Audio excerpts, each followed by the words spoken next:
একসময় গ্রামের মাঝে সাপের উপদ্রব এতটাই বেড়ে যায় যে সেই সমস্ত সাপের উপদ্রব থেকে রেহাই পেতে গ্রামবাসীরা সকলে মিলে অষ্টনাগের ভেলা ভাসানো শুরু করেন, সাথে মা মনসার পুজো অর্চনাও শুরু করেন।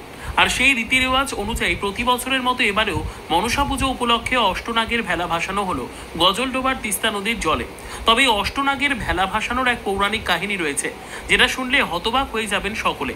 জানা যায় বিগত 2000 সালে এক বন্যায় গজলডোবার তিস্তার চর এলাকায় প্রচুর সাপের উপদ্রব হয়েছিল। সাপের ছোবলে দুজন মারাও গিয়েছিল। ওই বছর স্থানীয় এক পুরোহিত পরামর্শে এলাকার বাসিন্দারা যৌথভাবে অষ্টনাগের পুজো করার পাশাপাশি ভেলা ভাসানো হচ্ছে। ঠিক একই রকম ভাবে রবিবার রাজগঞ্জের গজলডোবা তিস্তা নদীতে অষ্টনাগের ভেলা ভাসানো হয়।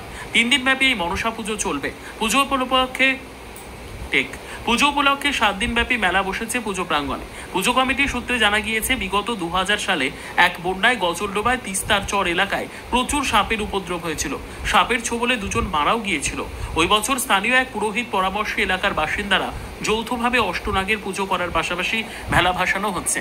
পুজো কমিটির সদস্য বলেন, সাপের উপদ্রব থেকে রেহাই পাওয়ায় কামনায় প্রতি বছর মনসা পুজো করা হয়। প্রতি বছর হাজার হাজার মানুষের সমাগম হয়।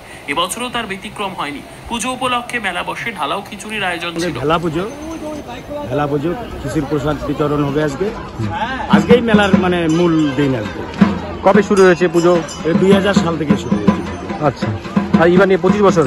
হ্যাঁ, এই বছর কেমন কি আয়োজন রেখেছেন?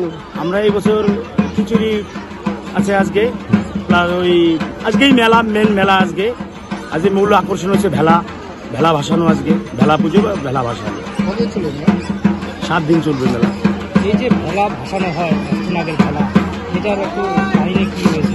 অষ্টনাগের ভেলা ভাসানো হয় আমাদের এখানে 2000 সালে 2টা লোক পরপর 1 সপ্তাহের মধ্যে 2টা লোক মারা যায় সাপে কেটে। তো তারপরে গ্রামটা আতঙ্ক হয়ে যায়। ওই বছর খুব সাপের উপদ্রব ছিল। পাহাড় থেকে বিভিন্ন রকমের সাপ চলে আসে, যেখানে সেখানে সাপ ছিল। মানুষ আতঙ্কিত হয়ে যায়। আমাদের গ্রামের জ্ঞানী গুণীরা যারা ছিলেন তখন সবাই মিলে চিন্তা ভাবনা করলেন যে এখানে মনসা পূজা করতে হবে, মনসা মন্দির করতে হবে। তারপরে হয়তো যদি আমাদের এই সাপের উপদ্রবটা কমে, তাই করলেন তখন। তারপরে ধীরে ধীরে অটোমেটিক সাপের উপদ্রব কমে গেল। আমরা এখন ভালোই আছি, এতদিন থেকে আমরা ভালোই আছি। এটা কি মনসা পূজার পরের দিন ভেলা ভাসানো হয়? হ্যাঁ, পুজোর দিন পুজোই, তারপরের দিন ভেলা। পুজোর পাশাপাশি আর কি অনুষ্ঠান রয়েছে এবার? গানে মনসা মঙ্গল যাত্রা গান আছে 3 দিন, আর 2 দিন আছে বিভিন্ন অন্যান্য অনুষ্ঠান। কোন কোন জায়গা থেকে ভক্তরা আসে এখানে পুজো দেওয়ার? এখানে একদম জলপাইগুড়ি ডিস্ট্রিক্ট, শুধু জলপাইগুড়ি ডিস্ট্রিক্ট, আরো অন্য ডিস্ট্রিক্ট তো প্রচুর লোকের সমাগম হয়। আজকে তো প্রচুর লোকের সমাগম হবে। আজকে প্রতি বছরই হয় এটা। এখানে কি মানত করলে মনোকামনা পূরণ হয় বলে মানুষ কি বলে? এটা আমরা কি বলবো, দর্শকবৃন্দই বলে, অনেকে মানত করে যায়। এই বছরও মোটামুটি প্রায় 15-16 জন আসছে। গত বছর আসছিল, তারা মানত করে গেছে। তারা বলছে যে আমাদের মনোবাসনা পূর্ণ হয়েছে।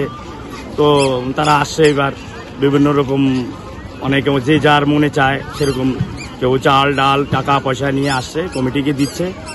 পুজোর সময় কি এখানে কি সাপের দেখা মিলে? অবশ্যই। এই বছর এখনো দেখা যায়নি, তো প্রায় বছরই আমরা এখানে সাপ, একটা সময় দেখা যেত পুজোর সময় গুনতি করা যেত না, যে অগুন্তি সাপ, সেখান থেকে সাপ বেরোতো। এই। আপনার নাম? আমার নাম রঘুনাথ মন্ডল, এই পুজো কমিটির সেক্রেটারি।